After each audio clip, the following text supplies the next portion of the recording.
नमस्कार दोस्तों, धनतेरस की बहुत बहुत शुभकामनाएं। माता लक्ष्मी आप सबका घर धन धान्य से परिपूर्ण करें, स्वस्थ रहें, सुखी रहें। भगवान धन्वंतरी आपको हमेशा उत्तम स्वास्थ्य प्रदान करें। एक छोटी सी कथा सुनाते हैं माता लक्ष्मी की, धनतेरस की। बहुत सारे लोक कथाएं हैं, उन्हीं में से एक ये भी है। एक बार विष्णु भगवान लक्ष्मी जी के साथ भूलोक में आ रहे थे। पहले वो लक्ष्मी जी को नहीं लाने वाले थे, लेकिन लक्ष्मी जी स्त्रीओचित गुण बोली मैं भी चलूँगी।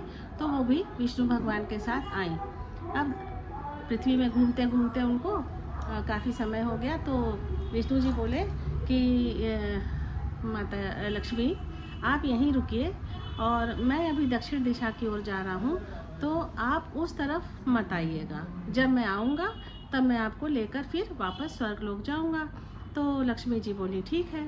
लेकिन हुआ क्या कि जैसे ही विष्णु जी गए तो उन्हें लगा कि क्या कारण है कि दक्षिण दिशा में जा रहे हैं विष्णु भगवान और मुझे नहीं लेके जा रहे हैं। अब उनका मन नहीं माना और जैसे ही विष्णु जी गए तो वो भी पीछे पीछे उनके चली। थोड़ी दूर गई तो उन्हें वहाँ रास्ते में एक सरसों का खेत मिला। तो उन्हें वो पीले पीले फूले हुए फूल बड़े सुंदर लगे। तो उन्होंने सारे फूल तोड़े और अपने बालों में लगाया, श्रृंगार किया, हार गजरा माला जितना वो खुद को सजा सकती थी, सुंदर पीले फूलों से खुद को सजाया। थोड़ा सा और आगे चली तो एक गन्ने का खेत था। उन्हें गन्ना खाने की इच्छा हुई तो उन्होंने गन्ने तोड़ के खाए। जब वो गन्ने खा ही रही थी, उसका रस चूस रही थी, उसी वक्त वहाँ विष्णु जी वापस आए। उन्हें देखकर गुस्सा हो गए। बोले जब मैं मना किया था आपको आने के लिए तो आप यहाँ क्यों आई? आखिर आपने एक किसान के खेत से चोरी करने का अपराध कर लिया, बिना उसकी आज्ञा के आपने गन्ने खाए और फूल तोड़े, तो अब इसकी दंड आपको भुगतना पड़ेगा।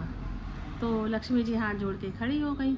अब विष्णु जी बोले कि आपको उस किसान के घर में 12 वर्ष जाकर रहना होगा और उनकी सेवा करनी होगी।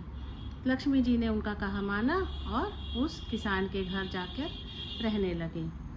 अब वो एक सेविका के रूप में गई और उनके घर का काम करती, पर उनके जाने से ही लक्ष्मी जी का जहाँ आवास हो जाए, प्रवास हो जाए, तो वो तो स्वयं में परिपूर्ण हो जाएगा।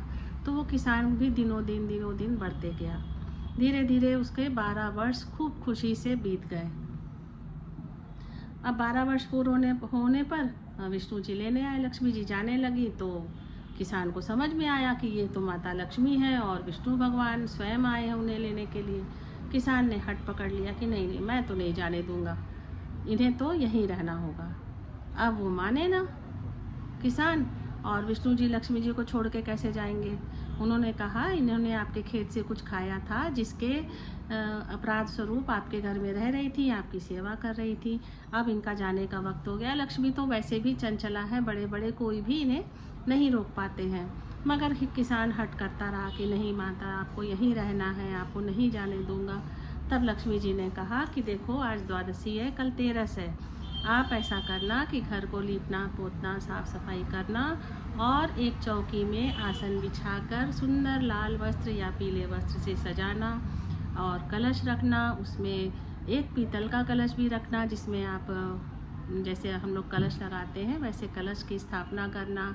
मेरी एक तस्वीर रखना और साथ में एक तांबे का कलश रखना जिसमें आप सिक्के भरना और इन सिक्कों में के साथ हमारी पूजा करना। मैं वर्ष भर आपके घर रहूँगी और आपको पूजा के दौरान मैं दिखाई तो नहीं दूँगी, लेकिन मैं आपके घर में निवास करूँगी।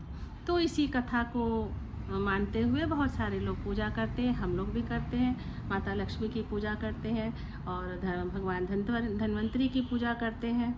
तो आप सभी को पुनः एक बार बहुत बधाई, दीपावली की शुभकामनाएं, भैया दूज की शुभकामनाएं। 5 दिन का जो त्यौहार है हमारा, आप सबका मंगल हो। सरस परिवार के साथ जुड़े रहिए। नमस्कार।